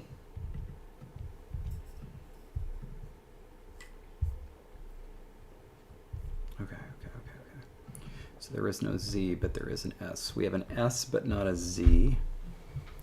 And again, that is because of the earlier aspiration. Would it, regarding our IPA chart, it would make things even more cluttered, but would it make you feel better to get rid of the aspiration on the stops and make those red, and then make the green ones unaspirated voiceless?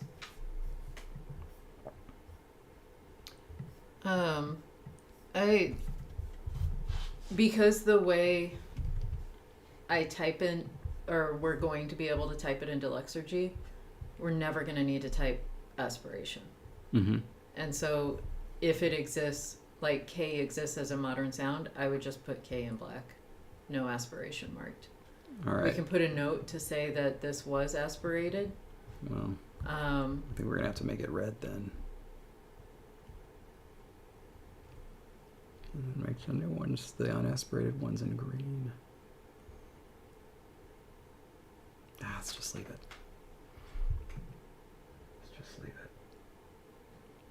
Okay. Well, I mean, but like the modern sounds are not aspirated.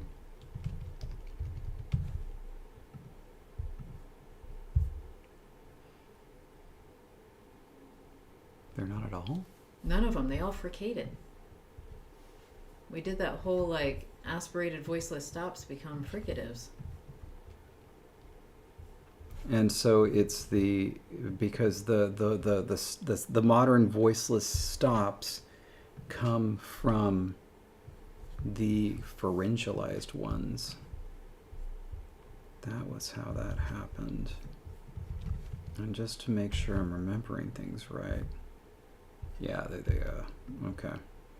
So this was actually never aspirated. That one wasn't. Those are actually old. Okay.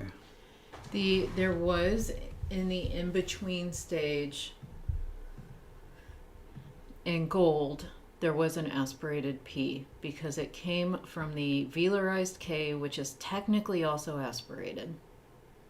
And so if we're going to be picky about it, the velarized K should also carry the aspiration mark. I thought we... And then qua became pa, became fa. Wait, I thought that at a very early stage we got rid of the aspiration for labialized ones. Did we? As a part of their early dialect, foxes did not aspirate any labialized sounds. Okay, perfect. Never mind then. And so that actually does make a lot of sense. Mm-hmm. And so I'm going to do the same thing here. Oops. Yeah, that is correct. It's awful, but it is correct. Maybe we should do this entire document in landscape. And just a little, if I were in charge of documentation, we would have two completely different charts. We would have a proto chart that I could always look at when I'm trying to come up with proto forms, and a completely separate modern chart that has zero mention of any consonants that come up in between because, quite frankly, they get killed anyway. And then I can see more easily what we have or do not have. The only reason we would need those medial ones is if we were going to do a spelling system based on a mid-stage. Yeah, I don't want to kill those. So this is what I'm going to do. I'm going to make a modern consonant chart that only has the modern consonants, and they will all be in black. Can I make a proto-consonant chart so I can quickly reference to see what proto-sounds we have when we need to make roots? I was going to make the proto-consonant ones where everything was in black except for the brown ones, and browns would just be a medial stage. Okay. That's what I meant. So, here we go. But this is going to look a lot nicer. I priggity promise. Deleting that. Deleting that. Deleting that. Oh, my brain is already like Woo. Okay, we don't have that anymore. We do still have that at the moment. I was going to start on the other chart, but my brain is like hiccuping. I get rid of any green sound, correct? Yeah, get rid wait, yes, yeah, absolutely, get rid of the green. Okay.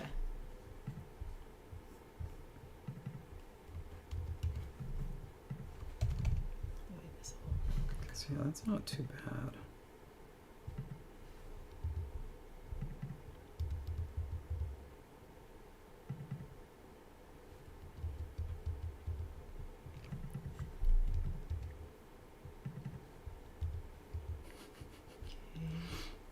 And then if it's black, it's proto and modern, so it would be in the proto stages. The gold is the in-between, which we can keep just for like Yeah, and keep it purposes. gold. Now I'm going to turn everything that's red black. Yeah. Okay. I'm not going to go willy-nilly here. I'm going to do it stage by stage because I don't want to mess things up. Those have no gold consonants. Oh, and this one was a mistaken, so I'm gonna turn that one black. The R, that R of course was proto. Was proto. Okay. Yeah. Oh, thank you. Because now when I look at this, if we do need to come up with new forms, immediately know what sounds we're dealing with. The gold are easily ignorable. There's not a lot. Mm-hmm. And then modern forms we can check. And if we have a sound that we're like, wait a second, we can check it against that modern consonant chart. Ooh, thank you. Thank you. F in the chat for uvular column? What? I'll explain that to you later. Okay. Oh gosh, is Madeline still here? Madeline is still here. Okay, Madeline, I'm so sorry, I forgot. So yes, you absolutely can kill something and replace it with something else. And the classic example is Hawaiian. So to just give you a nice example, at some stage in the past, Hawaiian had both H, regular glottal fricative, H, and a glottal stop. In the history of Hawaiian, it lost both of these sounds with no trace. They were just deleted everywhere. And then evidently Hawaiian missed those sounds. Both Proto-S and F went to H. Both of them did. They merged as new H. And old K went to new glottal stop. And so if you look at modern Hawaiian, most dialects, it suddenly has an H and a glottal stop. It also used to have an H and a glottal stop, but they actually come from different sounds. It wasn't the case that they, say, deleted the H and then brought it back. No, they got it from somewhere else. And so, yes, you can do that. But that's why, for example, you see, like, there's an island called Fiji. There's an island called Samoa. But Hawaiian doesn't have S or F. And in fact, the word for aloha in Samoan is alofa. Because, of course, it came from the English word love. No, it didn't. Alofa you. Just an extreme coincidence. So, yeah, absolutely, you can do that. And Jake is another good example. The O to U to U pipeline, and then it gets replaced, you know. All right. So thank you. We're going to have some sort of vote to discuss the fate of this right here. In fact, just for the time being, we're going to fill this chart with like yellow. Let us know that something's going to happen to this sound. Mm-hmm. We don't know what, but we'll figure it out because it does remain at this stage. Anyway, by the way, is a vowel chart okay, or do you want to do two vowel charts? Vowel chart is more mannerly. That one is more manageable, and it's like there's 5 proto-vowels, and it's like as long as I remember not to put, you know, the little I, that's the only one I have to keep reminding myself as I'm testing forms, as it's not a proto-vowel. But that one is way more manageable. It's consonants, especially because we had so many So many changes and so many overlaps, and like I couldn't see the trees in the forest of sounds. Yeah. So. All right. So, thank you, Jesse. I'm very, very, very sorry. I feel like I gave you the business this stream, and I am so sorry. I love you. I love you too.